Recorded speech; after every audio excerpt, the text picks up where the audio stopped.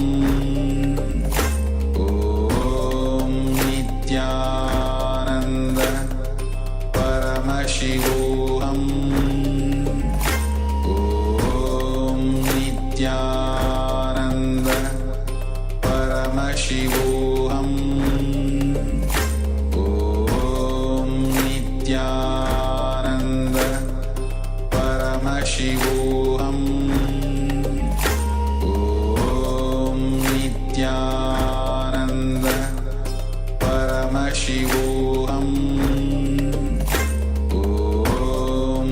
नित्यानन्द परमशिवोऽहम्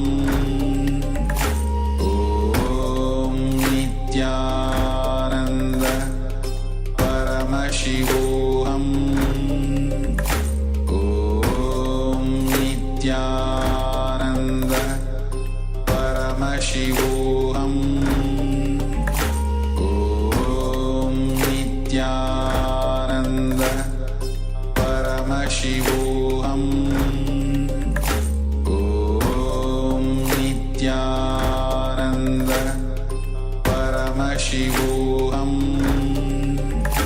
ॐ नित्यानन्द परमशिवोऽहम्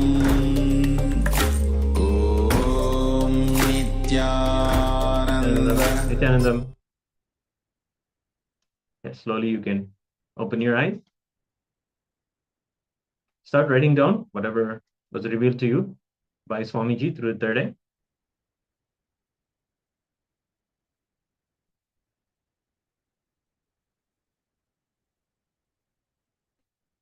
Write a note of gratitude about the color, shapes of whatever was shown, and give your gratitude to Swamiji.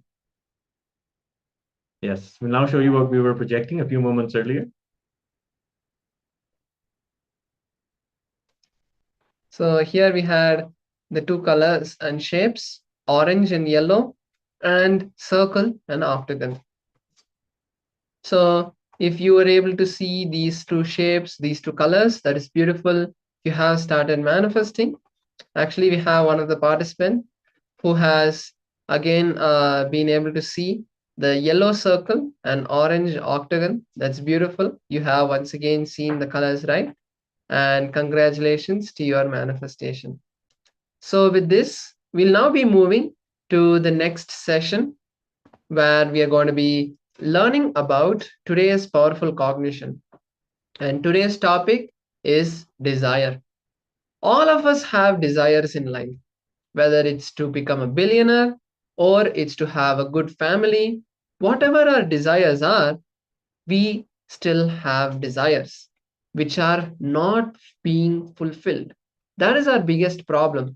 We don't know how to fulfill our desires and what to do to fulfill them.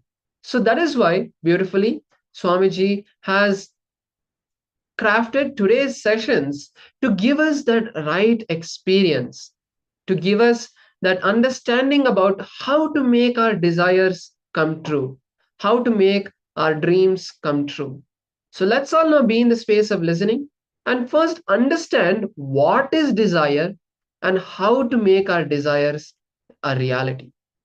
So be in the space of listening, write down the powerful cognitions that you get from the session, and let's now enjoy this beautiful satsang from Swamiji.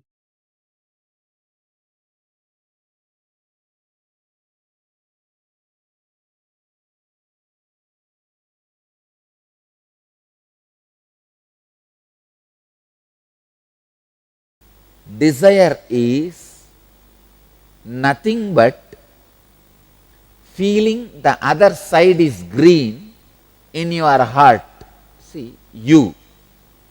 the individual consciousness, whatever you claim yourself as yourself, that identity, you are established in yourself.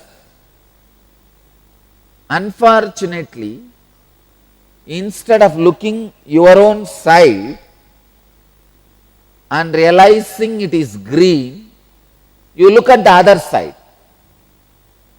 Looking at the other side is desire. Looking at the other side is desire. Feeling the other side is green is greed. When man renounces the feeling the other side is green, the desire to look at the other side, he delights himself through his natural temperament. Then he is said to be in an unclutched state. There is a beautiful story Bhagavan Ramana Maharshi describes. Dog caught hold of a dry bone, biting the dry bone. That fellow did not get any flesh or blood out of that bone, but that bone has poked into the teeth of the dog. From his own teeth, blood has started coming. From his own gums, blood has started coming. The dog was tasting the blood which was coming from his own gum, but he was thinking the blood is coming from the dry bone. Exactly. From anywhere you think joy is coming, from anywhere,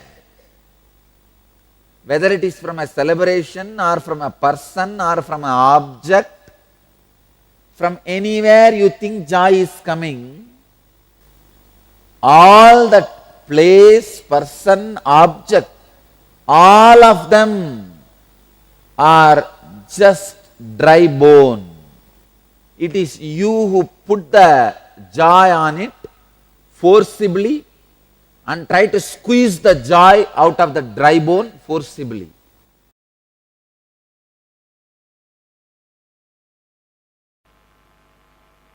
Same way, a desire, it may be about the future, but it is present. That is why it is so powerful to inspire you to move towards it. It can drive you experientially. Anything which is not present will not have power over you, doesn't have life. So past or future is present. So understand, as long as you remember, it is still alive.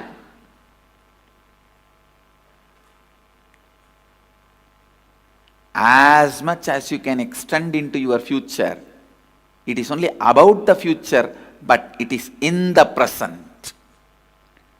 All your desires are about the future, in the present. All your creations, declarations, everything you wanted is about the future, but in the present. All your pains, guilt, incompletions, about the past, but in the present.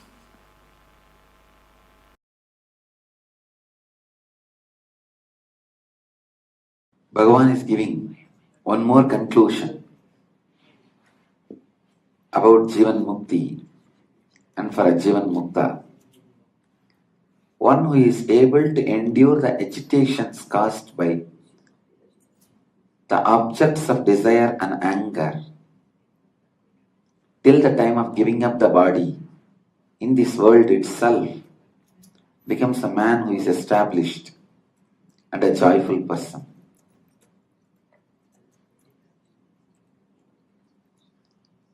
Ability to handle the agitations by the desire objects and anger objects.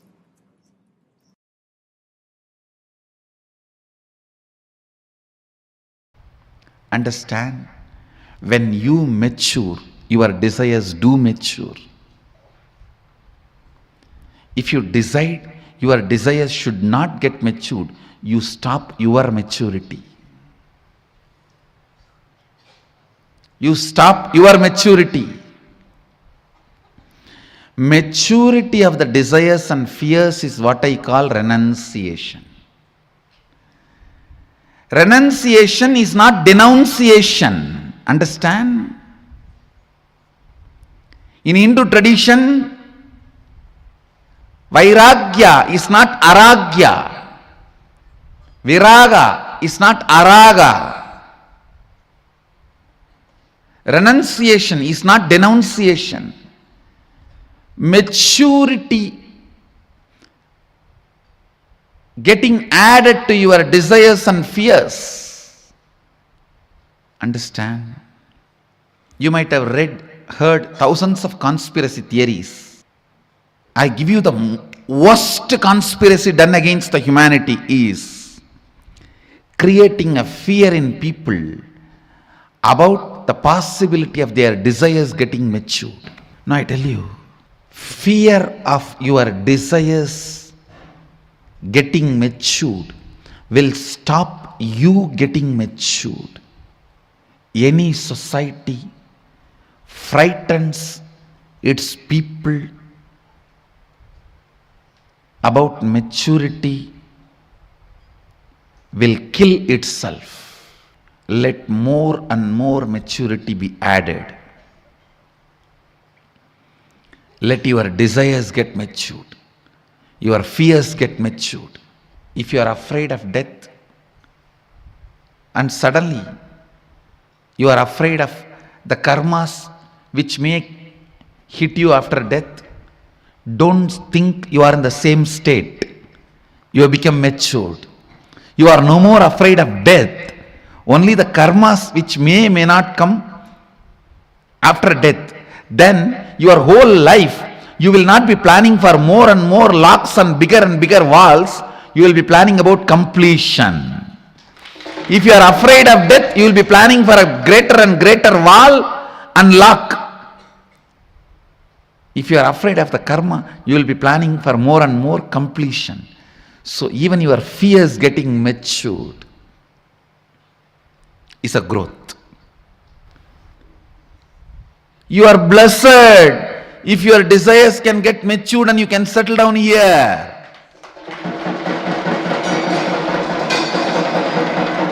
It's only the people whose desires were matured can settle down here. Otherwise, I have enough bhuta preta ganas to pour water on you.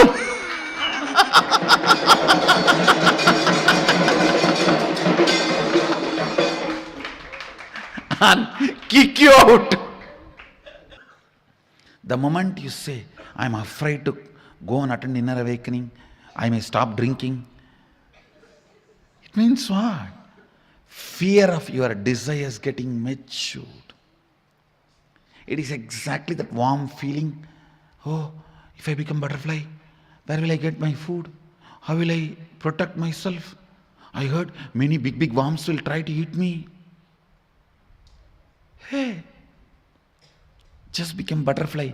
All these problems won't even exist in you. Making your old problems redundant, not solving. Redundant is renunciation.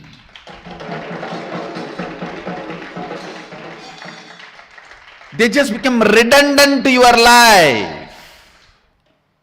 The more and more practice of surrender will more and more smoke out the hypocrisy with which you are hugging. Cuddling with hypocrisy is not cute. Understand? Hypocrisy is not cuddly bear. It is cuddy bear. Not cuddly bear. Cuddy bear means the bear going to bite you. Don't cuddle with your hypocrisy. No. Celebrate your desires getting matured. Celebrate your fears getting matured. Celebrate your anxieties getting matured. Celebrate your decisions getting matured. Celebrate your vision getting matured. You will celebrate surrender. Because in real surrender, spiritual surrender, the worm is becoming butterfly. When you have a clear understanding and strategy about the whole life, your needs become different, your desires become different, your greed becomes different. The transformed desire does not bind you, transformed greed does not bind you, transformed fear does not bind you. Very beautifully Ramakrishna says, if a rope is burnt, it looks just like a rope, but it cannot be used to tie you or bind you. All you need to do is put the fire of an extraordinary understanding. See, now your desire will bind you like a rope.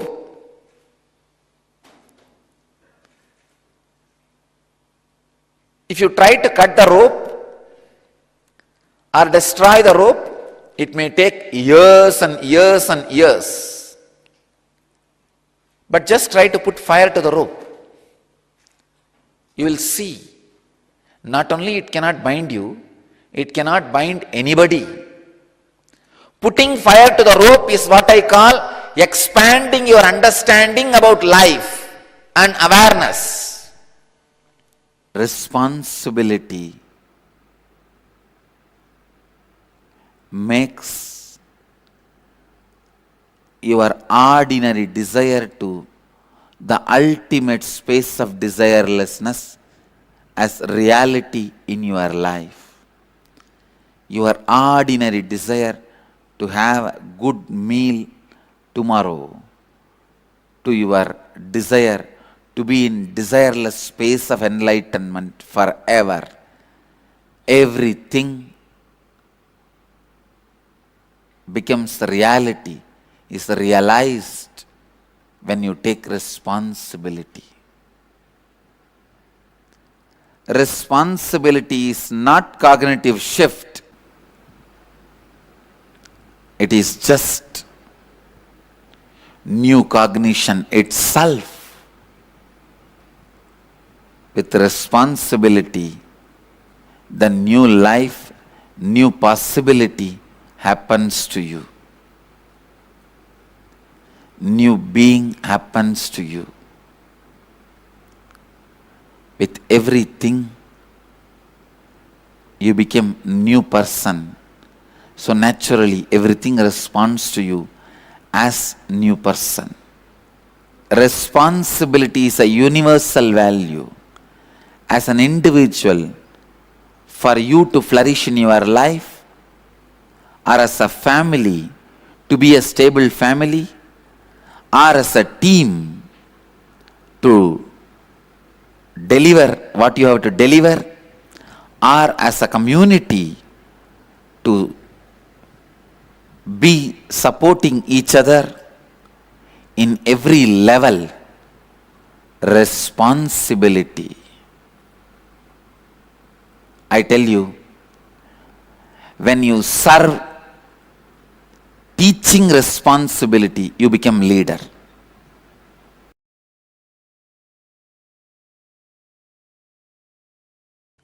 In this life, I do not have circumstances to fulfill all my desires. Can I plan now for my next life? You can plan. Before that, I want you to understand few things. Please understand. Your birth is not one incident happened at some date, at some time, in some place. The birth is a continuous happening. Same way, the next life is not something which will start after a death, which is going to happen at one time, one date, one place. Please understand, you need to understand an important thing. Birth is continuously happening if you are achieving wealth, becoming a wealthy man. That wealthy man part is taking birth now. If you are having a lot of people around you and growing in relationships and expanding with the strength of the people, please understand, again you need to know, when your mother is around you, the sun dimension is born. When your spouse is around you, the husband or wife, that dimension is born. When your daughter is around you, the father dimension is born. When your sister is around you, the brother dimension is born. Whoever relatives are around you are impacting your life continuously in everyday routine. Those relationships are born in you. So, birth is a continuous happening. Birth, please understand, birth is a continuous happening. So, same way, death also is a continuous happening. For example, you grow in name and fame. Lot of name and fame is happening around you continuously. So naturally, the popular figure, that birth happens to you. That is why when that name and fame is getting lost, almost you face death.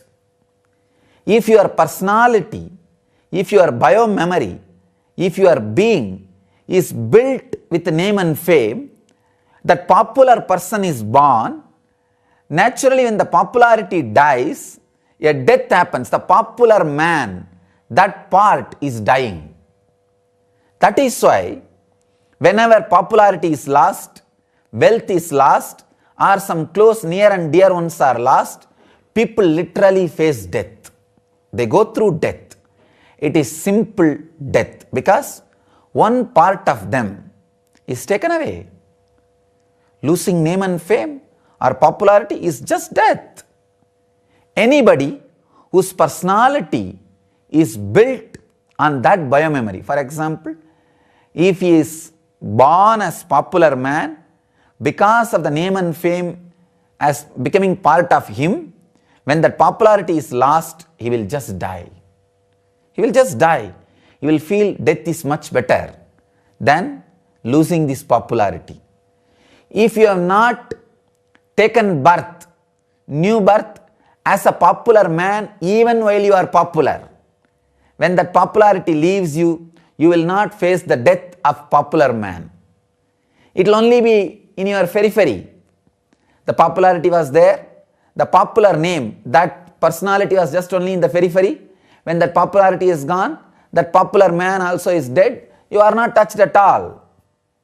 Means you never allowed that popularity to become part of you.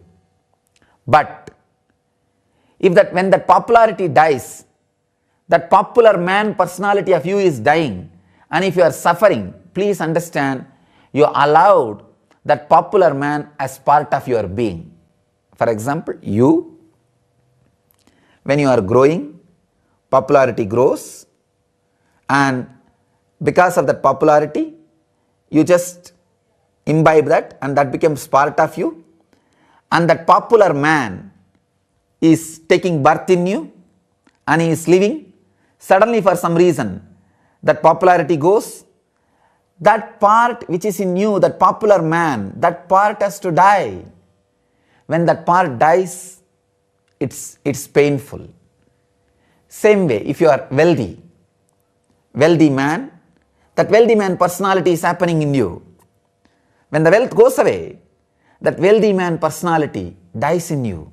That is why it is such a strong suffering. Please understand, when the wealth happened around you, if you have not allowed the wealthy man personality to take birth in you, you are just there. Wealth was there, but never the wealthy man personality happened in you. Then when wealth goes away, the wealthy man personality will not be dying in you. You will be just you. Same way, when popularity goes away, you will not be the popular man personality in you will not be dying in you because it was never part of you. So it just goes away and you are not dead. You are there. Please understand, every day, every moment, when you take birth, be aware what are the ingredients getting added to you. What all is adding to you and making you as a new man. Whether it is relationships or wealth or name and fame or followers or friends, what all ingredients are getting added to you and you are becoming new man. That new personality is taking birth. Look in, go into it, go through it, then you will see. Then you will really see how the new birth is happening in you. If you become aware that every moment new birth is happening in you, naturally you will create that new birth in you continuously with more and more awareness and less outer world ingredients. Add awareness, consciousness, unclutching to every new birth you are giving to yourself. More unclutching, less outer world ingredients. So naturally, when the outer world ingredients are going to be taken away from you, there won't be death. So please understand this truth. Now your question will be answered. In this life, I do not have circumstances to fulfill all my desires. Please understand, if you add unclutching as part of your being, you will be continuously giving new birth to yourself. Either the desires will disappear or the circumstances will happen around you to fulfill those desires. I always give this one technique to people. Add unclutching to your personality. All the desires which are not your own will just die, disappear. All the desires which is your own, you will attract situations and circumstances around you to fulfill them. It will be fulfilled.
So, now that we have watched this beautiful satsang, where Swamiji explained to us about the science of desire, now let's internalize our desires. Look at what our desires are and where we bought this incompletion with the idea we are not able to make our desires a reality. So I request all the participants to make sure you have something to write down on, like a pen or even your laptop or phone. So the first step of this exercise is going back to the earliest incident in our life where we received the first idea and notion about desire.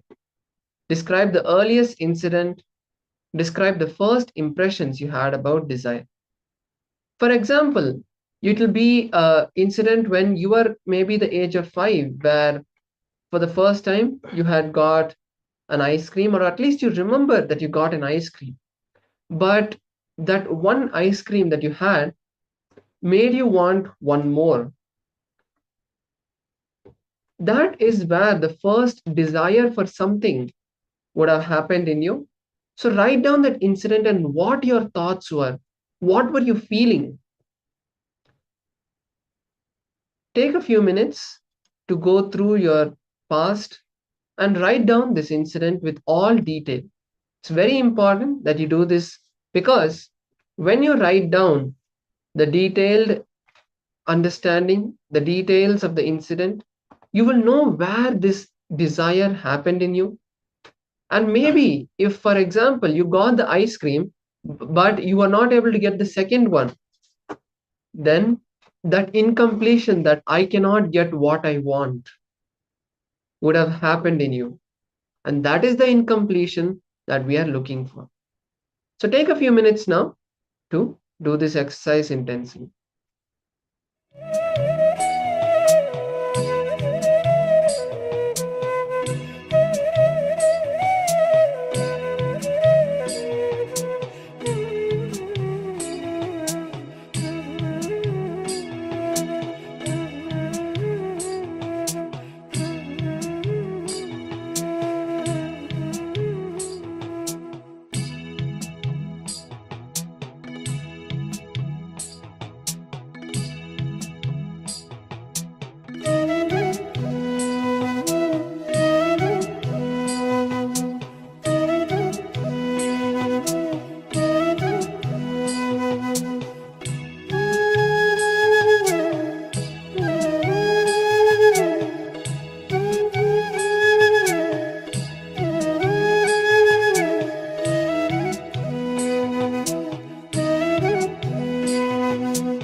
Yes. Now, let's move into the next step of this process, where you go deep into your life and list down the desires you have related to the sensory pleasures, whether it's food, relationship, whatever you have related to your sensory pleasures. List down the earliest incidents, earliest desires that are unfulfilled inside you.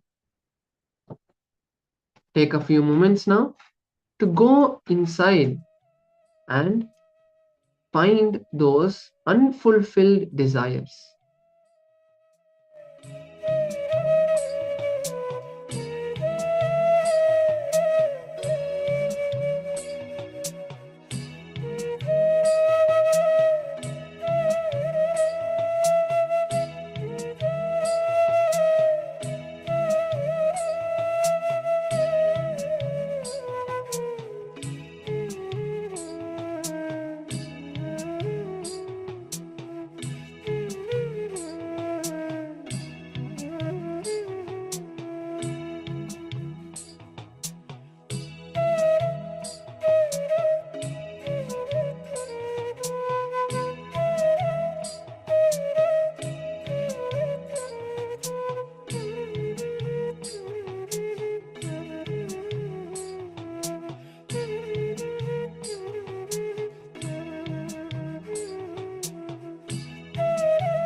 Yes, now let's move to the next step. So look deeply into your life. List down all the desires you have related to name and fame. Let's take a few minutes to do this.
Was the next step is now look deeply into your life and look and see the desires, the unfulfilled desires you have related to health. Take a few minutes to identify them. And also the desires related to wealth that you have. Let's take a few minutes to do this.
Now, let us move to the next step of this process. So, the next step is listing down all the desires you have related to relationships.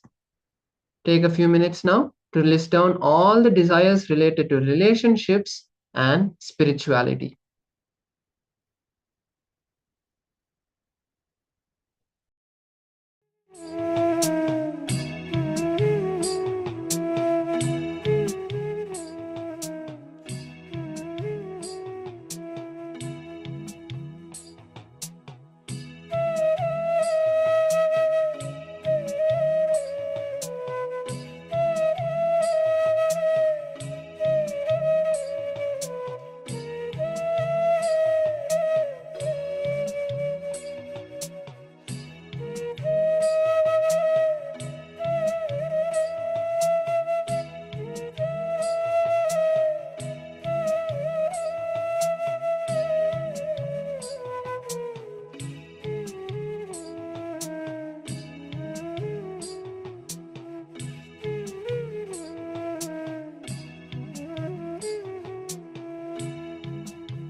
Yes, so now with this, we come to the end of this beautiful round of the completion, finding out where our incomplete desires are.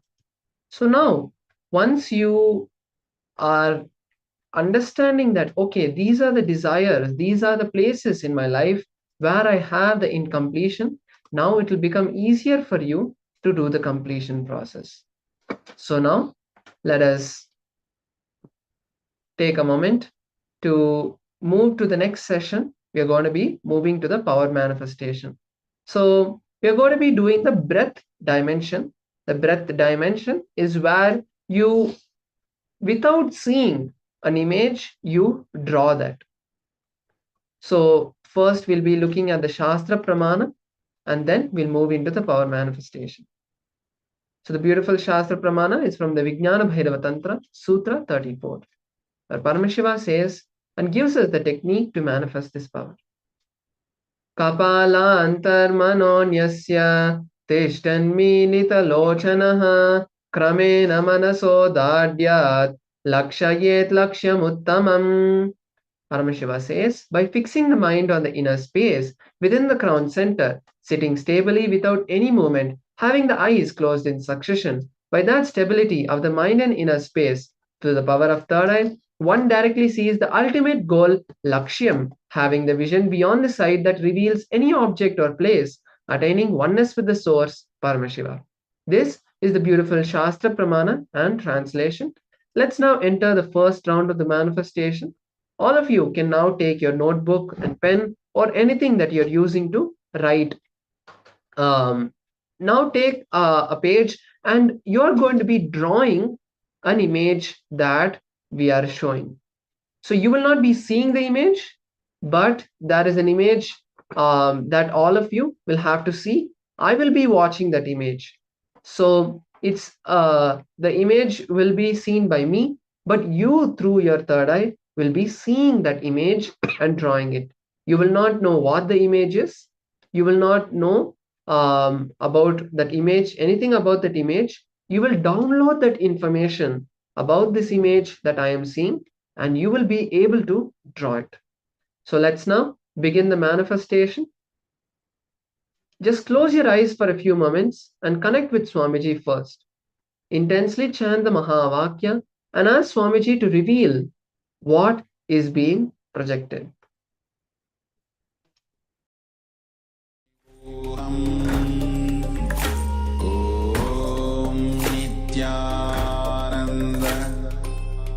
Paramashivoham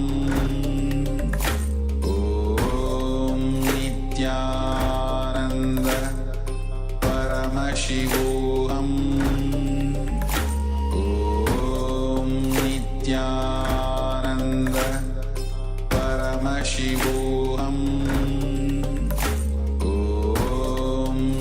Nityananda Paramashivoham Om Nityananda Paramashivoham Om Nityananda Paramashivoham Om Nityananda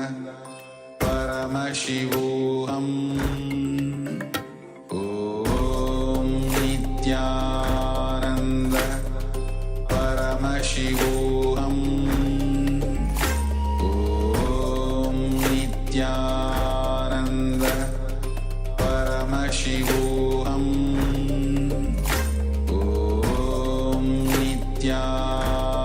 Om Nityananda Paramashivoham Om Nityananda Paramashivoham Om Nityananda Paramashivoham Om Nityananda Paramashivoham Om Nityananda Paramashivoham Om Nityananda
प्रशक्यशालिने नमो वयं वै श्रवणाय कुर्महे क्षमे कामाय मह्यं कामेश्वरो वै श्रवणो ददातु कुबेराय वैष्णवाय महाराजाय नमः சனடி போற்றி சிவன் சேவடி போற்றி நேயத்தே நின்றறிமலனடி போற்றி ஆயப்பிறப்பருக்கும் மன்னனடி போற்றி சீரார் பெரும் துறையினம் தேவனடி போற்றி ஆராத இன்பம் அருளும் மலை போற்றி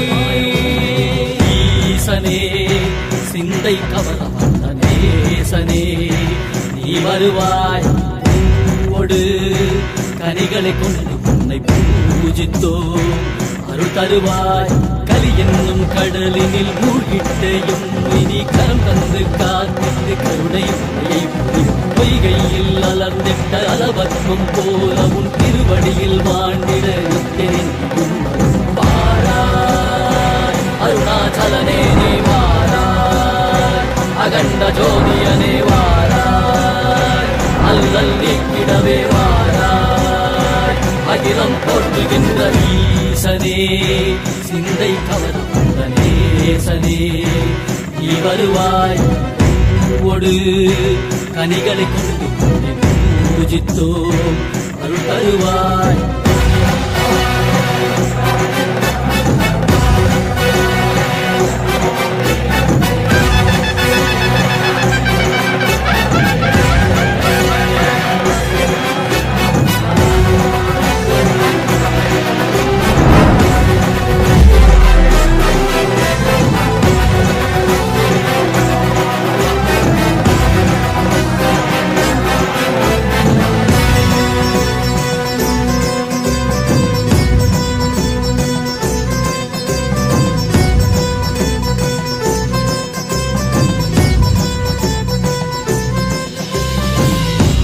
சூலமும் மெய்யினில் வில்வமும் நிறையா கடல் நீர் குடியோடு தரிசனம் அருளவா செம்பொன் மாட சிற்றவை தனிலே சிந்தை கவர்ந்த உன்னை சிக்கன பிடித்தேனே வந்தும் புகழ் பெறும் நான் வரை நாயகா மதியில் நிறைந்திடுவாய் மதி உணராதவர்க்கு மதி உணர் செய்திட வான்மழ நீ ஏந்திவாய் அறவாடிட சூழ்ந்திட சேர நீ வருவாய் அகம் உணர்ந்திட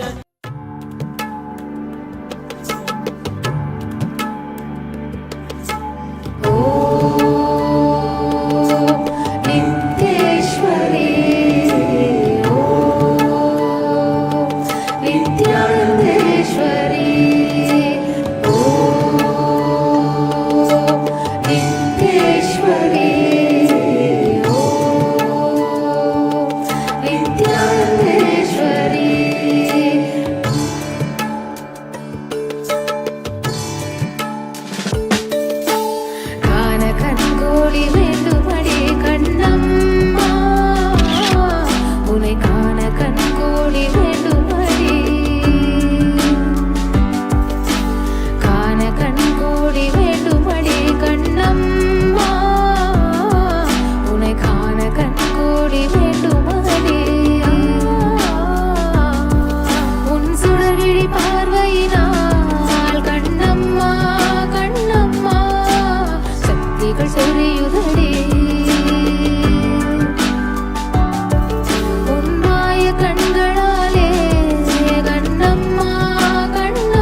காத்திடும் உத்தமத்தியே சத்குருவாய் வந்த நித்திய தாயே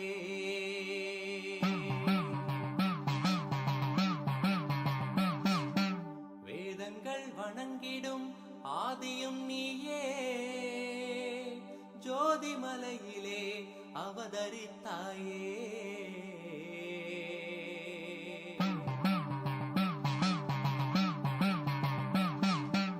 அவனியை பேணும் ஞானமும் நீயே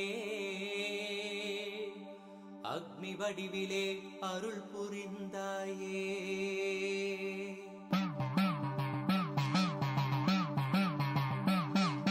பூதங்கள் ஐந்தையும் ஈன்றவள் நீயே அழல் உருவாகவே ஈன்றெழுந்தாயே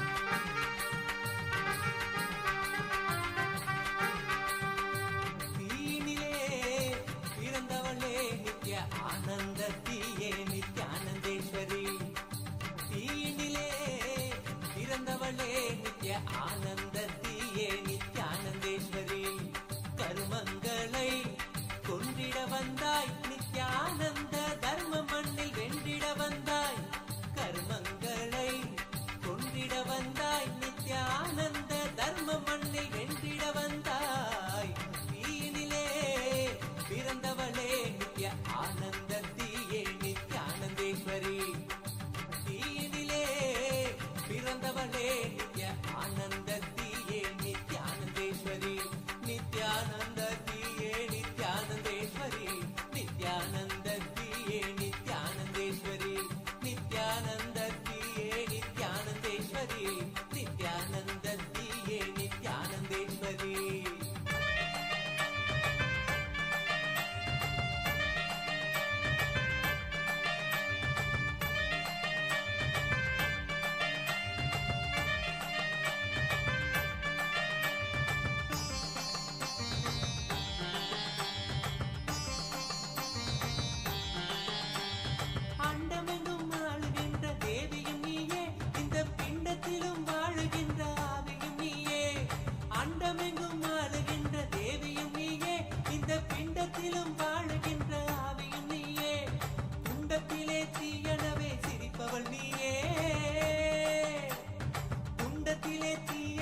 शिवाय नित्याय नमः ॐ नमः शिवाय नित्याय नमः ॐ नमः शिवाय नित्याय नमः ॐ नमः शिवाय नित्याय नमः ॐ नमः शिवाय नित्याय नमः ॐ नमः शिवाय नित्याय नमः ॐ नमः शिवाय नित्याय नमः ॐ नमः शिवाय नित्याय नमः शिव शिव हर हर नित्याय नमः हर हर शिव शिव नित्याय नमः शिव शिव हर हर नित्याय नमः हर हर शिव शिव नित्याय नमः शिव शिव हर हर नित्याय नमः हर हर शिव शिव नित्याय नमः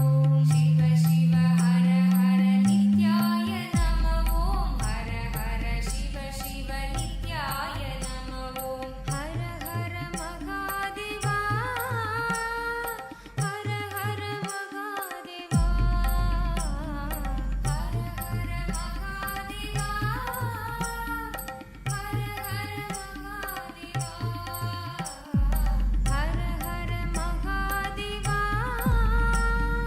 हर हर महादेवा हर हर महादेवा हर हर महादेवा हर हर नित्येश्वरा हर हर नित्येश्वरा हर हर नित्येश्वरा ॐ नमः शिवाय ॐ नमः शिवाय ॐ नमः शिवाय ॐ नमः शिवाय ॐ नमः शिवाय ॐ नमः शिवाय नमः शिवाय नमः शिवाय गंगाधरा लिंगेश्वरा Shambho Mahadeva गंगाधरा लिंगेश्वरा Shambho Mahadeva गंगाधरा लिंगेश्वरा Shambho Mahadeva गंगाधरा लिंगेश्वरा Shambho Mahadeva जटाधरा जम्बुलिंगेश्वरा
Om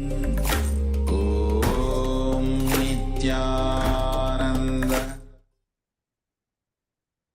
Yes. Now all the participants can relax. It was wonderful oneness capsule where we saw the Supreme Pontiff of Hinduism initiating each one of us into this science of power manifestation. Now let's take a moment to share what did each participant drew on their notebook. Take a moment to share in the Zoom chat. What are the colors? What are the pictures? Or even though some shapes. What are the different, what did Swamiji reveal through a third eye for each one of us in this power of breath dimension? Please take a moment and share before we move on to see the picture, actual picture, which is going to get projected as well.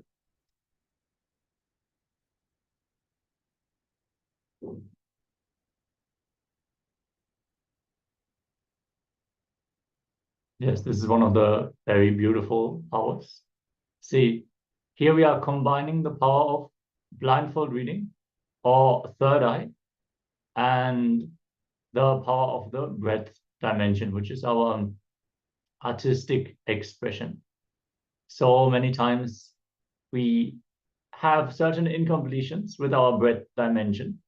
And by manifesting these powers, our creativity, our expression can manifest a breakthrough. So when we sit in this power manifestation, make sure that you follow along with all the steps, that you sit and be receptive for the power of third eye to manifest, and then express yourself. Draw, paint. If you have paint available and a paintbrush, you can use that also. But you can also simply sketch with a pencil. Everything is okay. Just express whatever Swamiji is revealing in your inner space.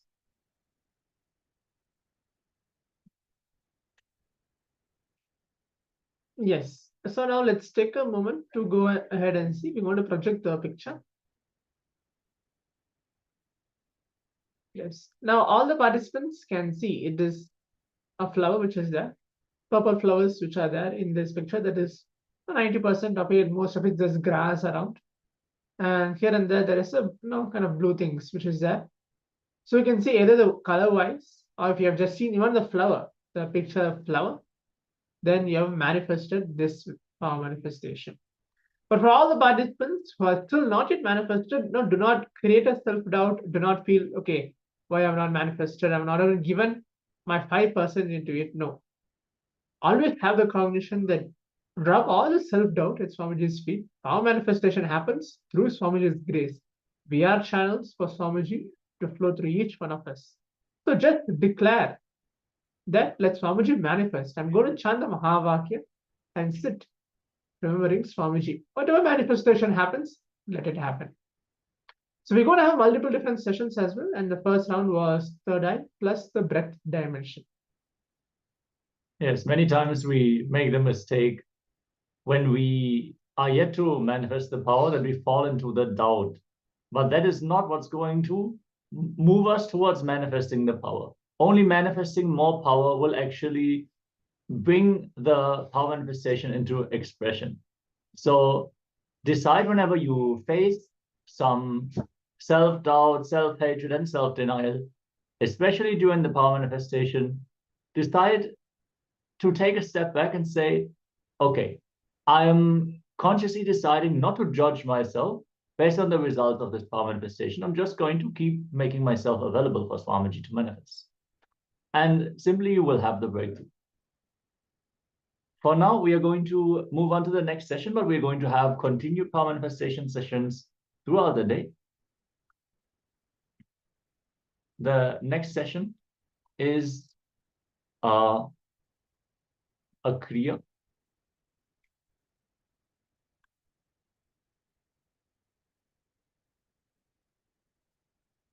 We're going to enter into a process with the Supreme Pontiff of Hinduism.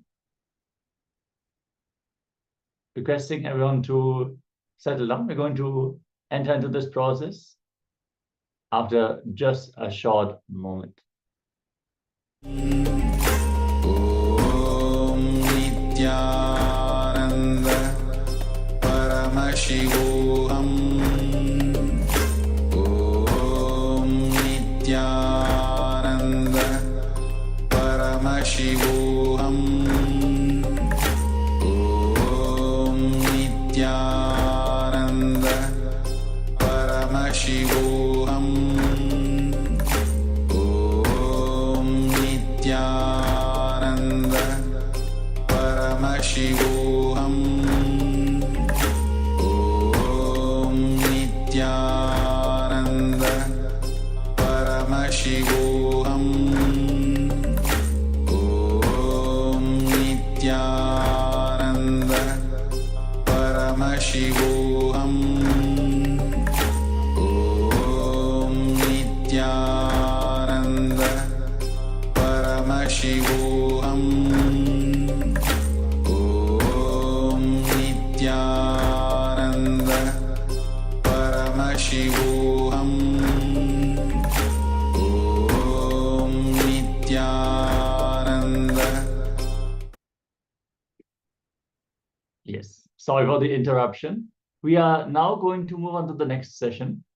Before we enter into the Kriya, we are actually going to enter into a Jnana segment where we are going to cover the various different types of desires that are there. We already started completion with desires. We started listing down what are all the desires that we have in the different fields of our life. So let us now learn the deeper insights about the various types of desires. Yes.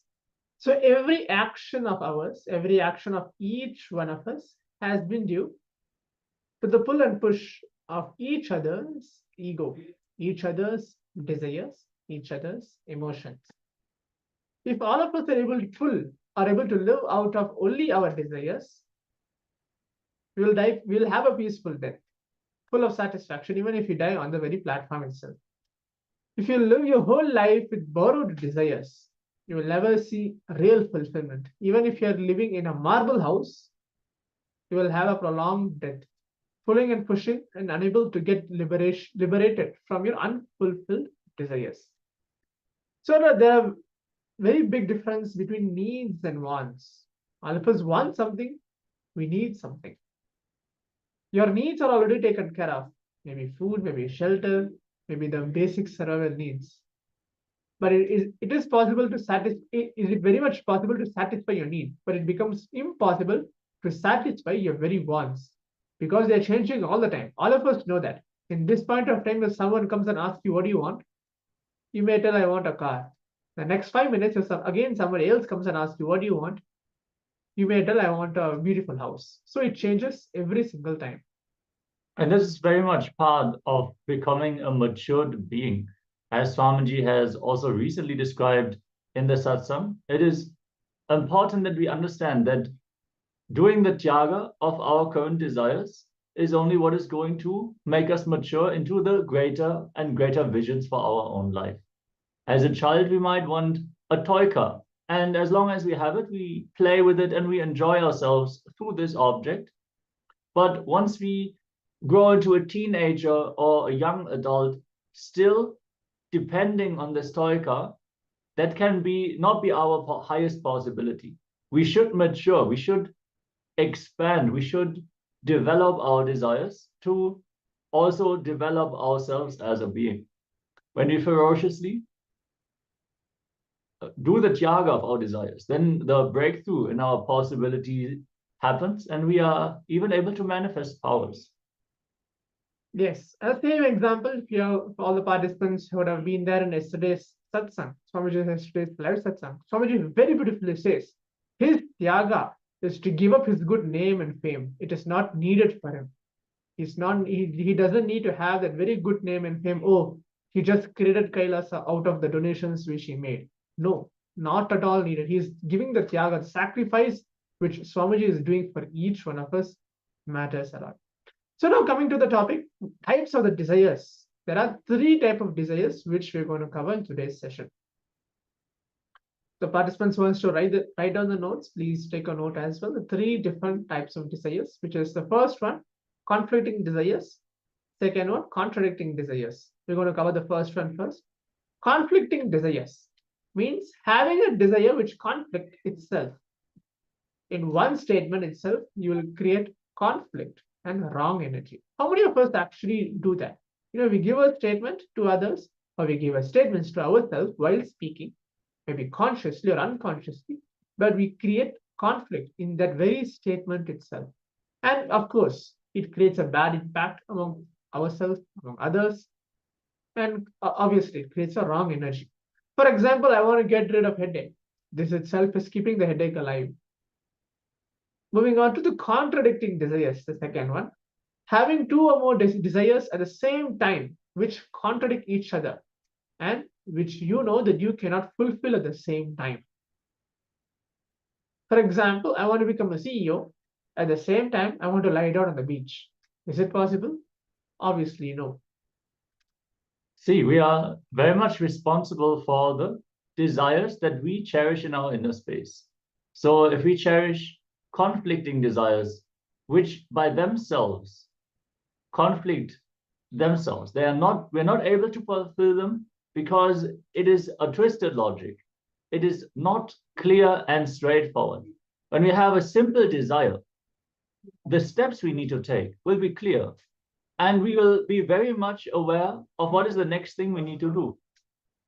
When we have conflicting desires, we won't even know where to start. We won't even know how to approach it. We won't have the intelligence to do because the desire itself is based on a wrong logic. Contradicting desires, also, we want two things which contradict each other, and we are not making a clear decision. Maybe it is possible to manifest both, but definitely not at the same time. So we have to decide clearly what is it that we want to manifest. Then simply the intelligence will open up in us. What is the next thing that we need to do? But as long as we keep conflicting and contradicting desires alive, we will always be in confusion. We will not know what do we need to do, and we will be in that state of not taking a decision because we have not decided what is it that we actually want. The third one, moving on to complicating desires. Having a desires which gets complicated without direct understanding and the right clarity that we have. This is when that we do not have the intelligence to take the direct and straight steps to fulfill the desire that we want. So we go around and around in a circle. I saw how Swamiji tells we go around in the bush, but not actually straight hitting into it to fulfill that very one desire. For example, for a desire to learn painting, we first learn stitching, then drawing, etc. So finally, by the time you learn painting, what will happen? Your eyes are lost. So we complicate the desires without the direct understanding and the right clarity about the very desire that we want. So these are the three types of desires. Now let's take a moment. We're going to hear multiple different satsangs from the Supreme Pontiff of Hinduism speaking on desires, how to complete the desires, what are the different types of desires, and how to live without desires just by living in the space of complete completion. So requesting each of the participants to please sit with your notebook and pen. If you have any powerful conditions in between, you're able to click with, you're able to relate with what Swamiji is telling for each one of us. For each one of us, Swamiji is speaking to each one of us individually. That's how the whole satsang, every single powerful conditions is designed.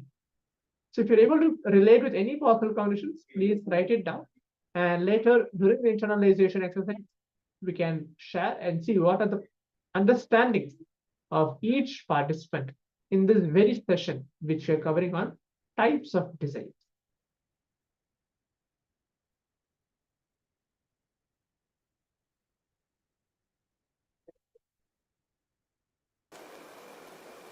See, there are patterns inside you,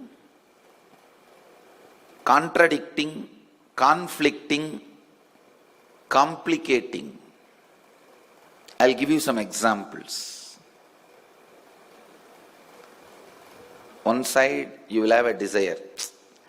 I should become a head leader, either in society or company or in politics or wherever. I should become CEO, live a very respectful life. Other side you will feel, I just want to throw everything, dump everything, go and lie down in the beach, vacation house, or go and settle down in the ashram.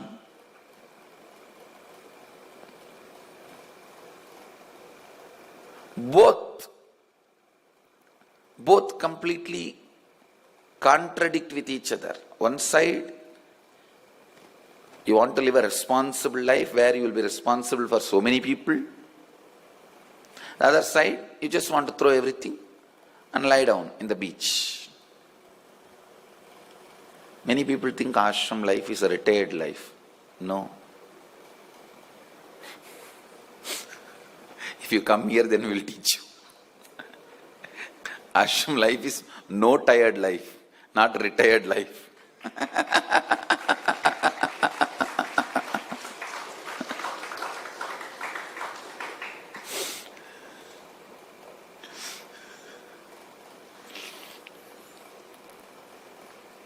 Some of the conflicting desires.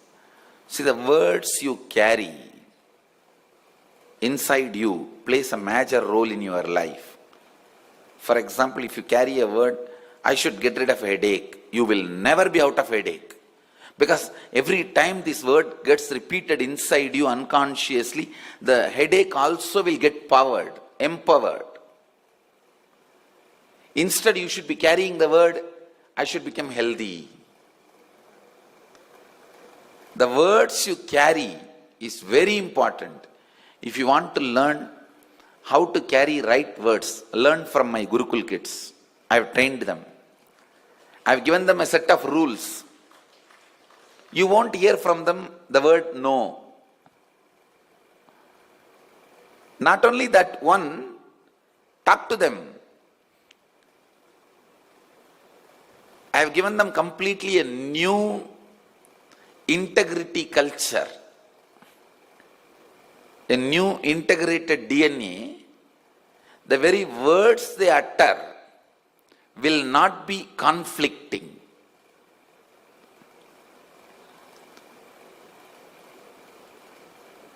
It's not a big, difficult practice. In few days you can pick up actually. It's very easy. It is just your decision not to entertain conflicting statements inside you. How many of you every day morning wake up only with a strong negative dreams? Like you don't have any desire and joy to see somebody or something or excitement to wake up. Just you want to get out of some space and so you wake up. How many of you have this problem? Raise your hand. You all need to learn this integrity with the words. Please understand. Once you learn integrity with the words, your dream will be so pleasant, pleasing. Even in dream, you will not be heavy on you. Being heavy on you, even in your dreams, is because there is complicating thought trends in you. Or conflicting thought trends in you. Actually, conflicting thought trends, when they become strong, it becomes complicating thought trends. Listen. I am talking to you about your inner thought trend. If you are constantly uttering a word like I have to get rid of headache, this fellow is a big headache, this work is suffocating, all these 4-letter words. If you decide to learn a non-conflicting thought trend, non-contradicting thought trend, non-complicating thought trend, suddenly you will see your whole life is filled with such a beautiful desires, and where you are able to enjoy. Desires give life to you. They are prana, fuel to you. Desires are not wrong, but having complications in your thinking, contradictions in your thinking, conflicts in your thinking. I have seen people, they want name and fame, but they will be working in a field where they will make only money. You will never be satisfied. Once I have money, I will have a name and fame. No.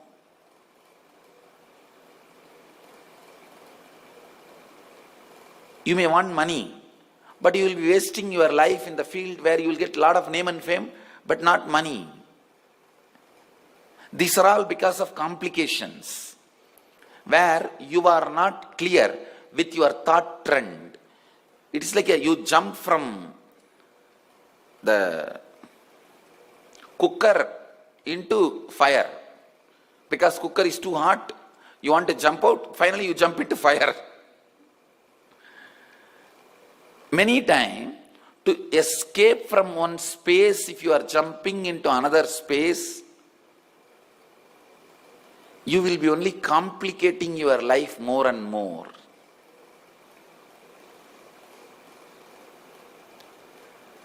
Conflicting, contradicting, complicating desires are the patterns which you store in pranic layer and disturb your mental health. I tell you, the pure desire is pure prana, and without desire no life can exist. Mahadeva himself is Kameshwara, Lord of desire energy. Devi is Kameshwari, Lord of desire energy, Goddess of desire energy. Desire is not wrong, but confused desire, contradicting thought trends, complicating thought trends. The thought trends which you entertain at various levels, one having the wrong speaking trend. Wrong speaking trend will make the wrong thought trend. Please understand. Whenever you say, oh, this work suffocates, this fellow is suffocates, if you use that word again and again, within 21 days, that will become part of your dreaming structure. That will become part of your dreaming current, dream current. Any suffocating idea becomes part of your dream current, will kill you, will make you feel heavy in your dream. It is you putting load on yourself. You putting load on yourself. Don't put too much load on you. Don't put too much weight on you. Nobody is going to give you tulabara. See, if somebody is going to give equal of your weight, silver, gold, then you can put on a lot of weight. But otherwise it is not worthy game. No, really. Understand, nobody is going to give you tulabara to put on weight. The complicating thought trends makes you heavy. Complicating thought currents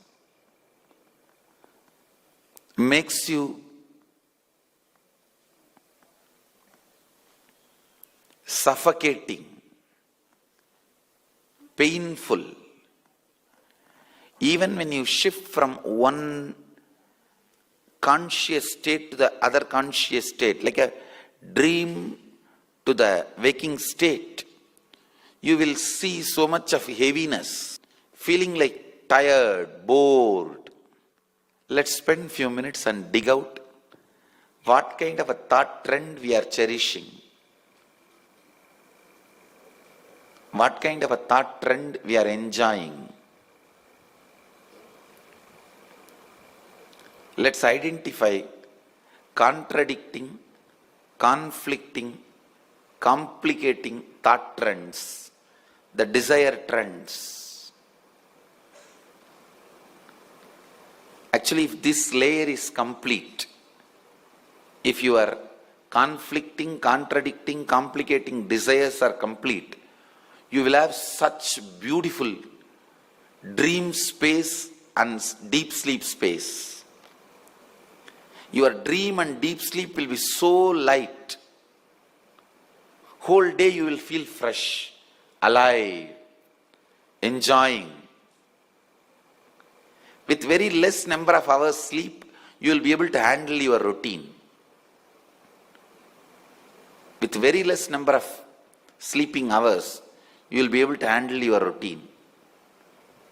Once you do completion, I will also give you some important tips to make your dream and deep sleep space beautiful, light.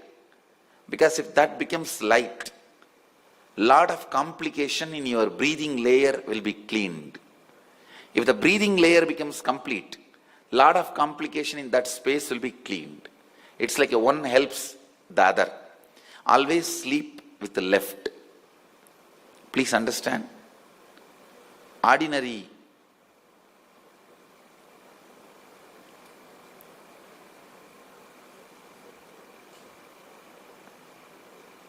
mind always tend to move in the right direction. Right way you try to sleep. But decide consciously, lie down always on the left. And very simple pranayama, which you are going to do now. Once you do this process, when I am leading you into that pranayama, I will teach you that. Just the simple pranayama. If you lie down left and do, your whole breathing layer will be complete within 21 days. Within 21 days, the heaviness, nightmare, difficult dreams, very suffocating space you go through during the night, during the dream or deep sleep will be disappear. It will be cleansed. It will disappear. You will have a very pleasant, beautiful, light sleep and dream state. Let's first do this. Internalizing, cleansing the pranamaya kosha, identifying your contradicting, conflicting and complicating desires. Listen, in the last session, it was all about past. Fear. Fear is from past. So you know the incident. It has happened. You can relive and complete. But now it is all desire, future. How will you complete?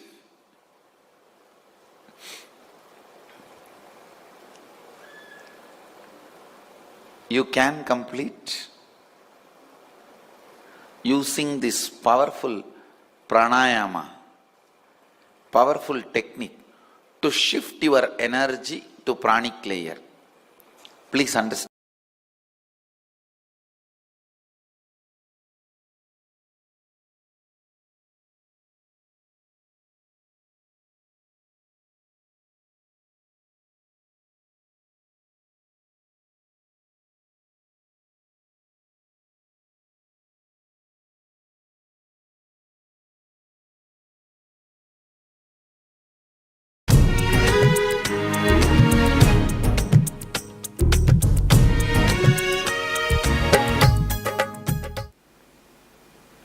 Your desires are your life. Your desires are your life. Listen. It's your desires which infuse life into you, and it's your desires which infuse energy into you. Same way, conflicts in your desires brings tiredness in you. Contradictions in your desires brings boredom in you. Confusions in your desires bring frustration in you. Please understand. Your desires are your life. Conflict in your desires bring confusion in you. Conflict in your desires bring tiredness in you. Confusions in your desires bring frustration in you. Its contradiction in your desires bring boredom in you. Actually, if your desire is pure, every breath you inhale and exhale will make the desire into reality. When your desires have conflict, confusion and contradiction, every breath brings tiredness, boredom, frustration in you. Every breath is like a air blower into balloon. Your desires are the shape of the balloon. If the shape of the balloon is Tom and Jerry, when you blow the air, you will have Tom and Jerry. Conflict, constant conflict.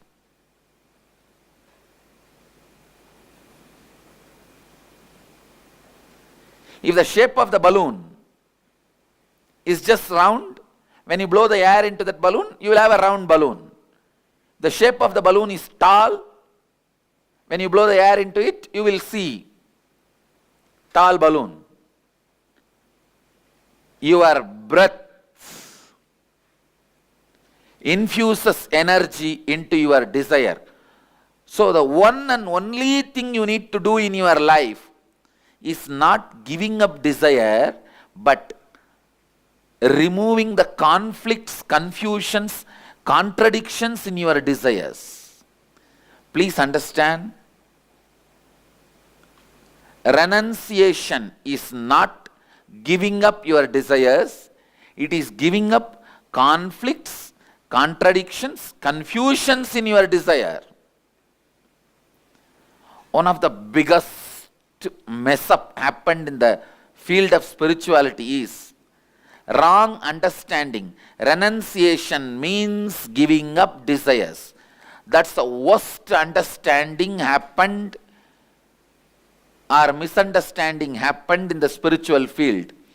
Raga means attachment. Araga means detachment. Viraga means renouncing the conflicts, confusion and complications of desires. You need viraga, vairagya. Viraga becomes vairagya.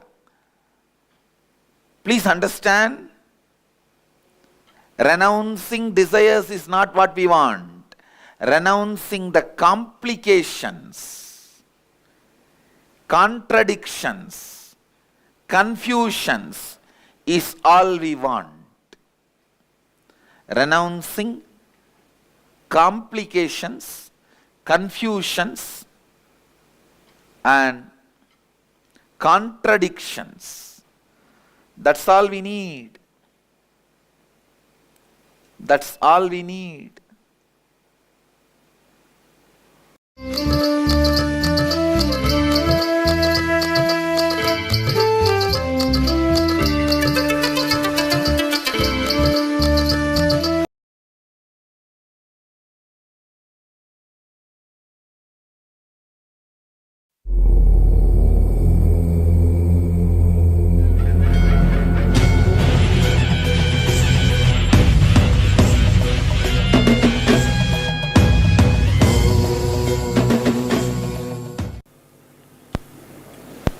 How many of you really had a big relief, a suffocation taken out of your being after yesterday's completion sessions? That Sapurnatva, the Purnatva Kriya, Samskara Dahana Kriya. Raise your hand.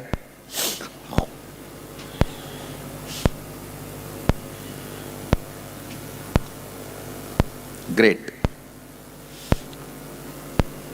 From today I will help you to find your root thought patterns. Listen. Dig out your root thought patterns. Let me define root thought pattern. Please listen.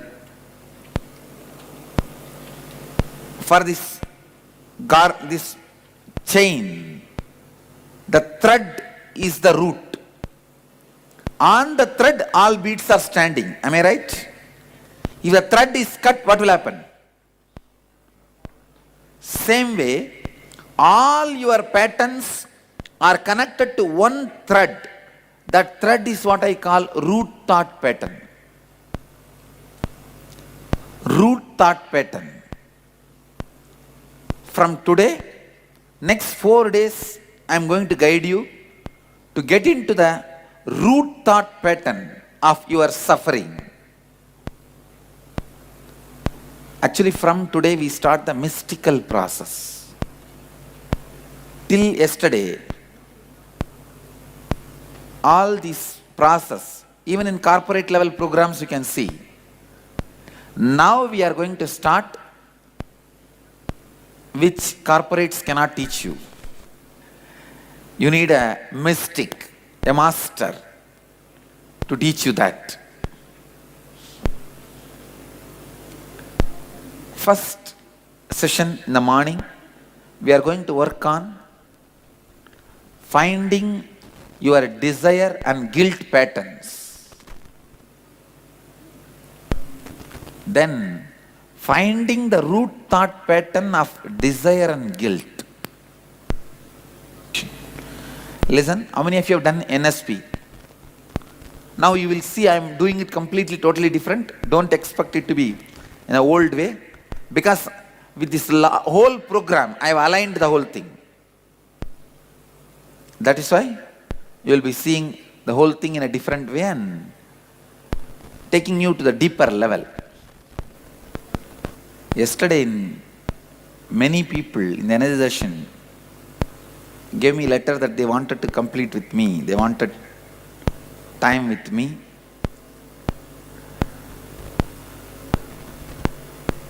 First, understand, all your incompletions are not created with me, with my image about you, the image you carry about me. So complete with that image itself. You understand? None of you physically lived around me. So all your incompletions are created your image about me.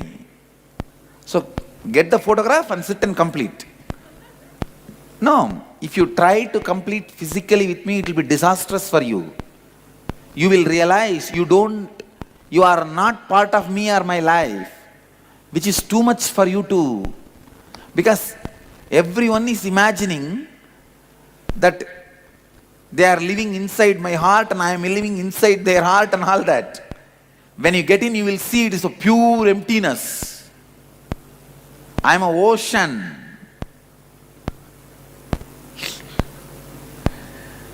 How many of you are afraid to look into my eyes during the energy session? I can say everyone. Not a single one looks into my eyes. The moment I bring my eyes closer, you turn it this way or that way.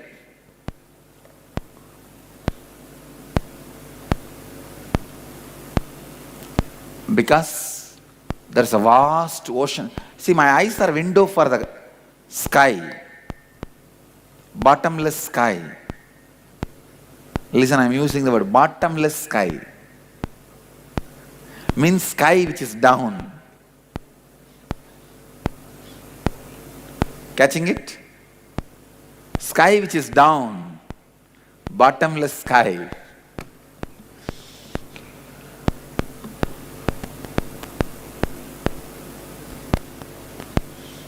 So please do not ask or expect to physically sit with me and complete. It will be disaster for you. Complete with the photograph itself. Listen, I'll give you the simple introduction about the process we are going to do now. Desire. Desire is nothing but conscious or unconscious words, commitments you gave it to you. Desire is nothing but conscious, unconscious commitments you gave it to you. It is nothing but the feeling the other side of the bank is green. Always we feel the other side is green. The problem is you forget and give some other words to you which are contradicting to the earlier given word. Understand? Self-contradicting, conflicting, confusing desires. That is where the problem starts. All of you are getting it? See, morning you give a word to yourself. I will work so hard, I will become CEO of this company and make $1 million salary per month. Then evening, I should dump all this and go to Hawaii and have my house, beach house, lie down and spend my life in vacation. The morning the commitment you gave and the evening commitment you gave, both are contradicting. Am I right? Same way, constantly you go on creating contradicting and conflicting, confusing commitments to yourself and forgetting all three.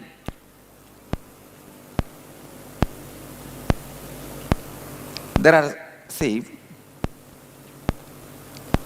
one is contradicting, another one is conflicting. As I said, one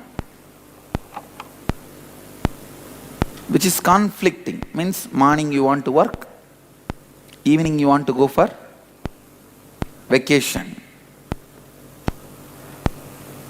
Next is contradicting. I'll give you the example for this contradicting. For example, you have the headache. Constantly you think, my headache should disappear. I should get out of this headache. I should get out of this headache. My headache should disappear. What do you think will happen? You think your headache will be healed? Because every time you remember this word, you give life to that word headache also. You remember the headache also. You visualize headache also. How many of you are cognizing?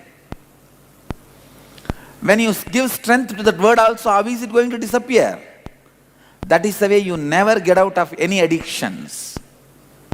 If you are constantly saying, I should quit smoking, quit smoking, quit smoking, smoking is there. How will you quit? Even the word you repeat should be, I should become healthy. I should become healthy. I should become healthy. The words you utter to you should be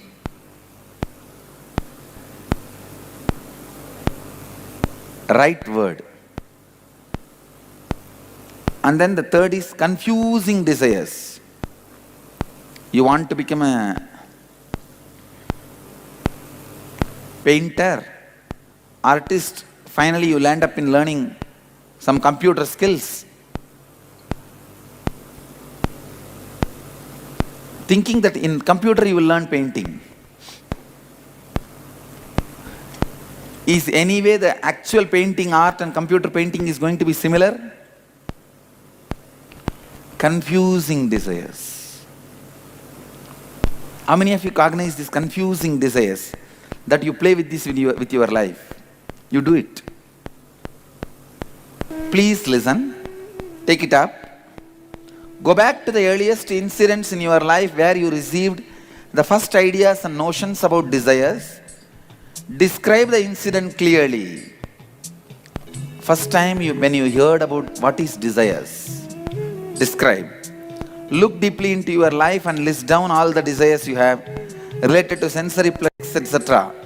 Look deeply into your life and list down all the desires, name and fame. Look deeply into your life and list down all the desires you have related to health. Look deeply into your life and list down all the desires you have related to wealth. Only if you pen down all the answers, I can help you to find the root thought pattern. Look into your life and list down all the desires related to relationships, desires related to spirituality, and then the second sheet. Please take up the second sheet. This is about the conflicting desires and contradicting desires and confusing desires. By the time you complete answering all these questions, you will be a Buddha. No, look in and answer. Internalize, answer. You will realize desire is not a big enemy, or it cannot give you suffering. It is your idea about desires gives you suffering. Clear? Come on, please start penning down.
Yes. Just now we learned by Swamiji that we have certain cognitions about desires. Desires themselves are not wrong. They are our very life.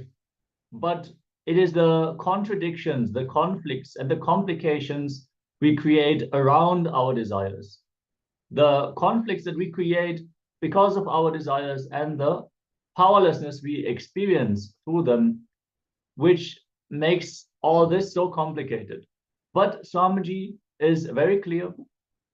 Since we have the signs of completion, we can step out of these problems. We can step out of the guilt and all the problematic situations we bring ourselves in and all the incompletions we build around our desires. So we are now going to enter into a completion process. Yes. I hope each of the participants actually understood the three different desires which we went through in today's session. And before the session actually concludes, I request each of the participants to give your understanding about all the three different types of desires relating with your life. It does not need to be what Swamiji said. What did you understand from what Swamiji's teachings in this very class of the types of desires, the complicating, contradicting desires, which you understand? You can give your comments on the Zoom chat as well. And now let's enter into the process. Listen to Swamiji directly about what he's going to conduct in that very process as well. And we're going to move on to the internalization exercise as well in a few moments. Please give your complete listening as we begin the process.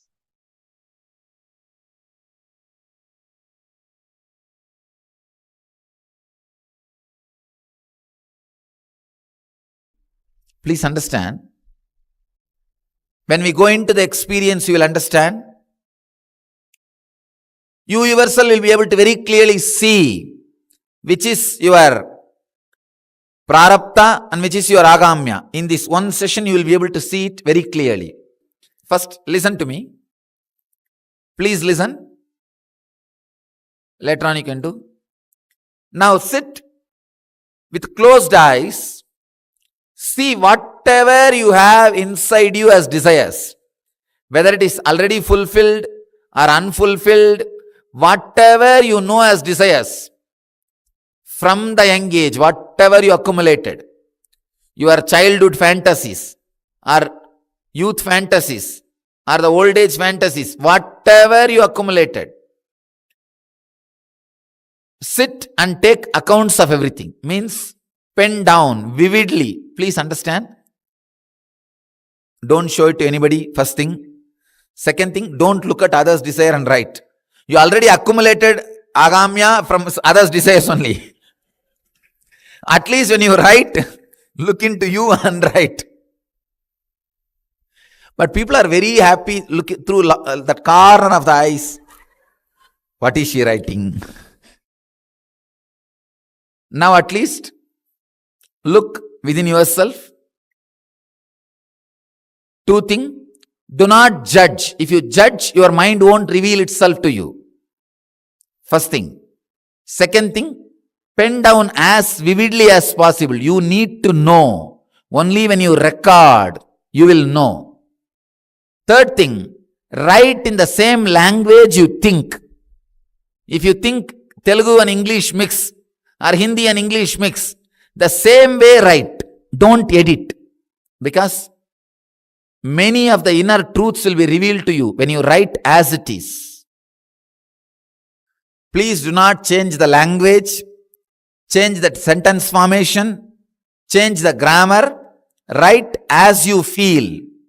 Usually your desires will be these four classification. 1, sense enjoyment, seeing, taste, smell, sound, sex. 5, sense enjoyment. That's the first layer. Second, name and fame, rewards, recognition.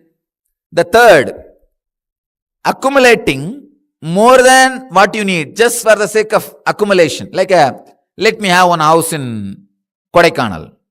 Let me have a house in Visakhapatnam beach. Like this, just for the sake of accumulation. Accumulating, but you will not be enjoying. You will not be using it. It is there. Legally it is yours. That kind of accumulation. Then fourth, desires related to spiritual desires. Understand, sometimes people will not have spiritual experience because of their intense, stressful, greedy spiritual desire for spiritual experiences. I have seen. Their very greed will be so strong, so disrespectful, they will not allow the experience to happen in them. They will not allow the experience to happen in them. So even in that field, wait. Have deep passions. See, for spiritual experience, not only passion, you need passions also. You need passions also. Passion and passions. When both of them are together in you, you will have the experience. So write, even if you have desires for spiritual experiences. Because people have all weird ideas. Yesterday somebody asked me in the Energy Darshan, can you prove I have lost something? Can you predict and tell me and then prove you are an incarnation or enlightened? I said, I am not interested in proving. Actually, if I try to look inside, I will see all the dirt which you have inside. Which one you want me to tell? So you yourself tell, I can support. Otherwise, relax. I am not interested in proving anything. Anyhow, sometimes we have our own ideas. I don't know whether he is here today. Okay. Anyhow, sometimes we have our own ideas. So, even that, spiritually, if you have too much of desires, too much greed, or your own ideas, you will miss it. You will miss it.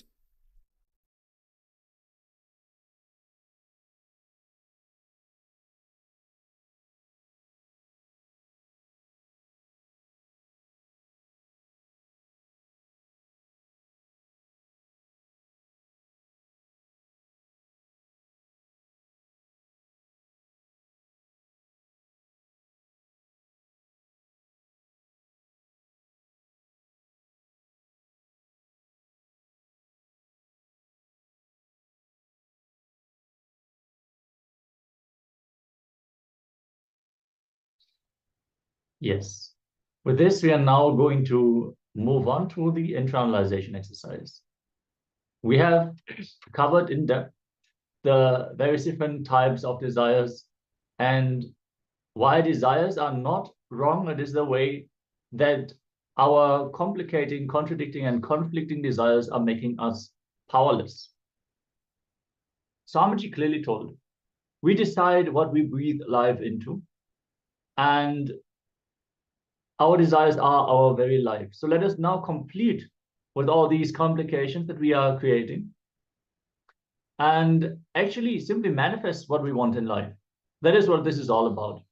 We should not be restricted by our incompletions, and we should not create suffering for ourselves because of the confusion that we are going through, which is happening on a systematic level. It is only because we do not clearly understand that our desires are conflicting, contradicting, or complicating our life. The moment we really grasp this, we understand these three types of desires, we will be able to identify under which of these categories our desires fall, and we will be able to make an educated decision. We'll be able to manifest the desires that we want to manifest, and we will be able to discard the rest.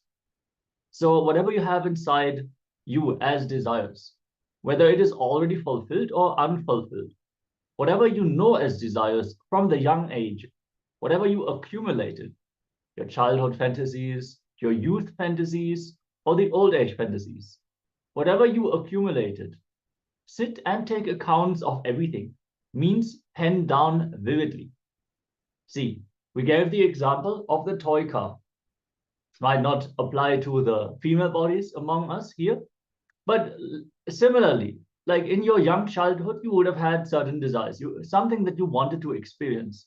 Some of this might have been fulfilled. Many of those might have not been fulfilled at that time. And then as you continue to grow up, your desires would have transformed. You would have, based on the society you live in, based on the family and friends, you would have accumulated more and more desires, fulfilled some, discarded some others, and kept some more unfulfilled. Understand all these desires to some extent are still sitting in your inner space, and they decide the very way that you are breathing, the very way that you are dreaming. It is all based on the desires that are still stuck in your inner space in one way or the other, be it complicating, contradicting, or conflicting. So now start simply penning down everything. Go back to your youngest childhood, or do it the other way around, whatever is more comfortable for you. You can either start in the present moment, see what are all the desires that you are currently entertaining or currently accumulating based on what you experience, and then go backwards. Or you can start at your young childhood and start penning down all the things that you desired at any given age. Yeah, if you have any questions about this process, make sure to let us know in the chat so we can answer your questions. And make sure you have enough paper ready. Start penning down everything. Simply everything, every desire that you have entertained or you are still entertaining in one way or the other in your inner space, pen them down. Yes. So now let's begin the internalization process. The first part, the types of desires. As Maharaj explained, we're going to project the instructions as well for all the participants to actually read it for yourself. And you can write that down. We're going to give some time for all the participants to sit and write. Make sure you do this internalization process sincerely.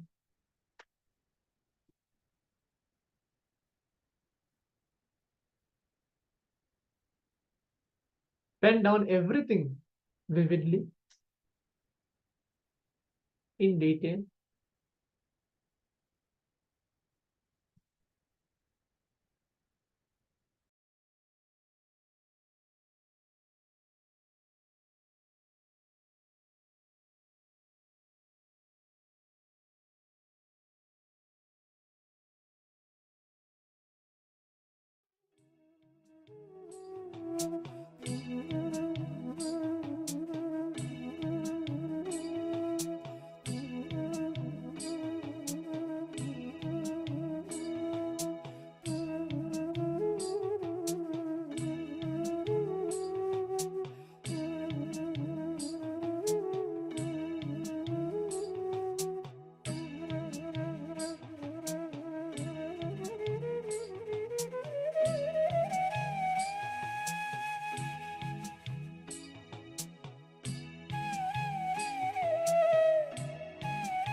Yes.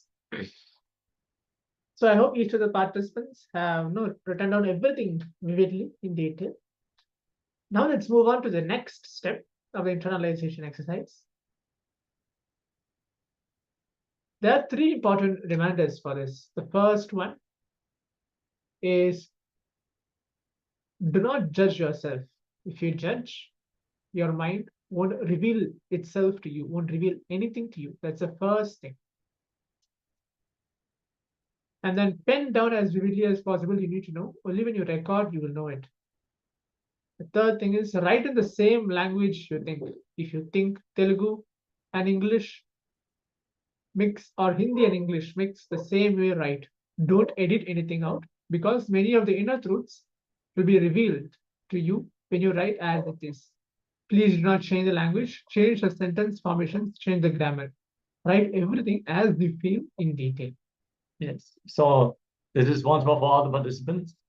We have now noted down all the desires that we have been experiencing throughout our lifetime. If you are yet to complete this part of the process, you can continue throughout the next few sessions, because the following processes are going to build on this step. So it is of utmost importance that you write down all the desires that you have experienced throughout every single phase of your life. We are now going to get ready and enter into a Kriya technique. We're going to enter into a process specifically for memory loss.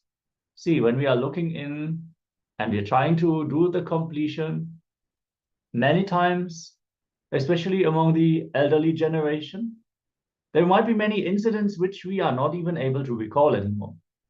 That might be for various reasons. We're not going to go into that now. We are going to deliver the straight solution, the straight technique, the Kriya, that you can practice to go beyond memory loss. So this will help you immensely in so many different ways in your life.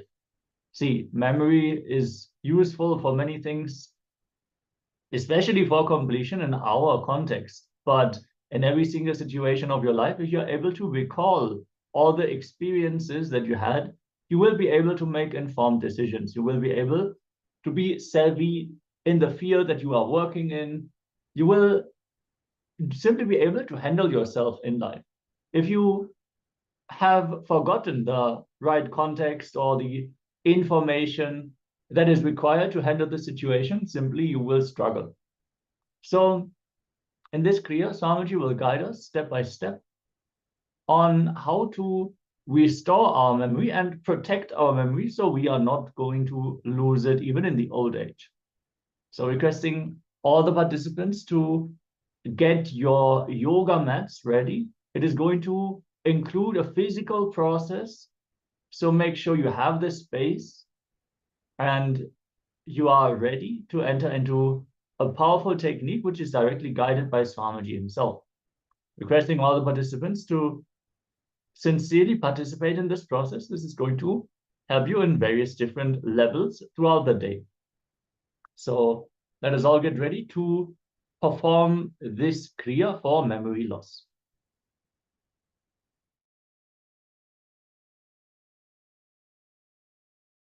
I think this Kriya helps people to receive teleported objects or materialize. I designed this Kriya mainly only for curing memory loss. Means curing all memory related problems, issues. But after doing R&D with this Kriya, I realized that part of the brain is also getting awakened. See, your memory and part of the brain which is related to receiving teleported objects, both are one and the same. Telepathy and teleportation, both parts are one and the same. So I see people getting awakened to that power also.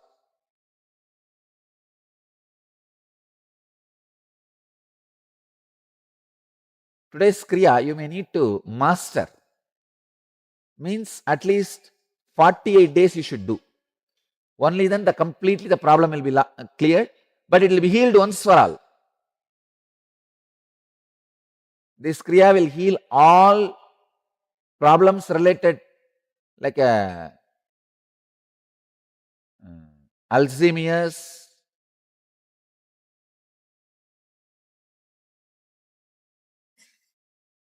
the problems related to memory loss.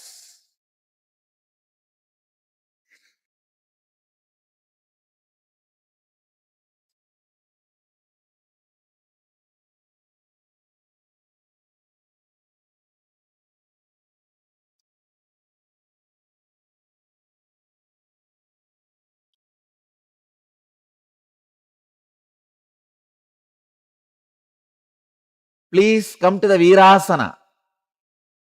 Virasana is from Garanda Samhita Upadesha 2, verse 17. Place one foot on the other thigh and fold the other foot backwards. This is termed as Virasana. Sit in this posture and inhale and exhale in a relaxed way for a few seconds. Let your body settle with that muscle tension.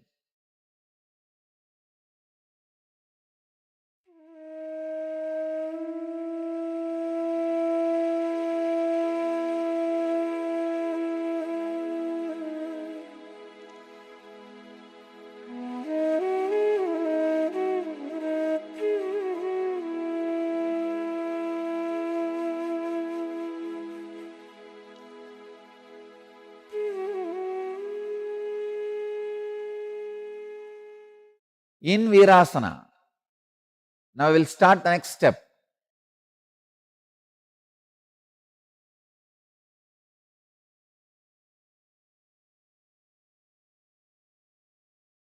Nada Kumbhaka. Chant the Homkara when you inhale deeply for prolonged time and hold with Omkara inside, exhale in a prolonged way with Omkara. Let me show you.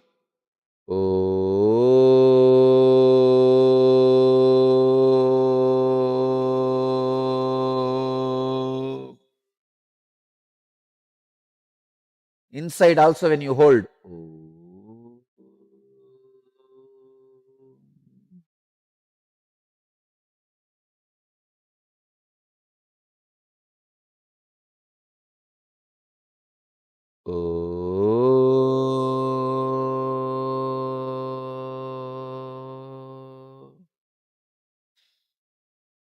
Understand? When you inhale with a prolonged way,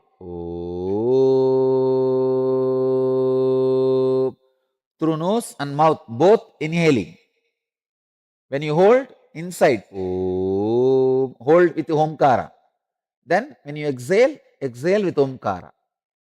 Do this 21 times. Hold as long as you can, judicially, based on your health.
Trinetra Kumbhaka. Let me describe. It is Kumbhaka Patati, 192nd verse. Inhale first through through left. Then again inhale through right. Then again inhale through both and hold. Hold judiciously as much as you can. Then slowly exhale through both nostrils. Do this 21 times.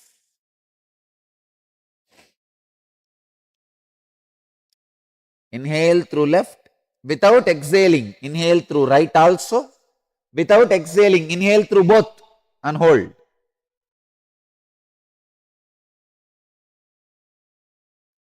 Hold judicially as long as you can, and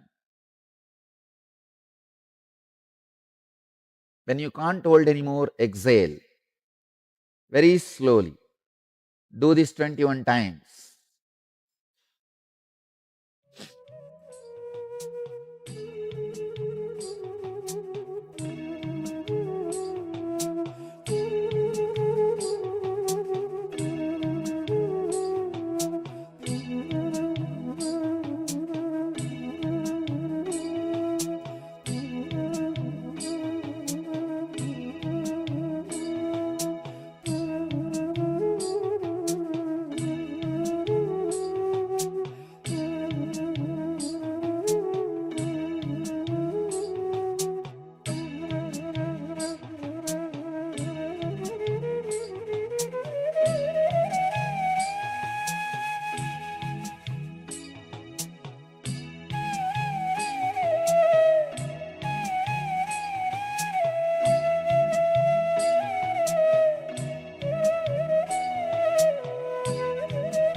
Next, Trishula Kumbhaka, Kumbhaka Patati, 193rd verse.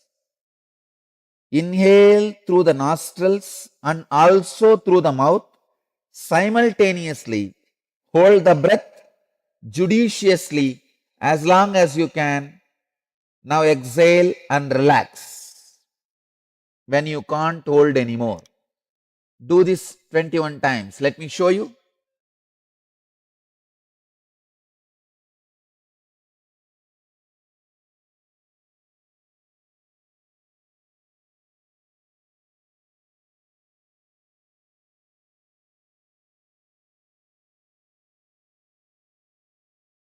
Do it 21 times.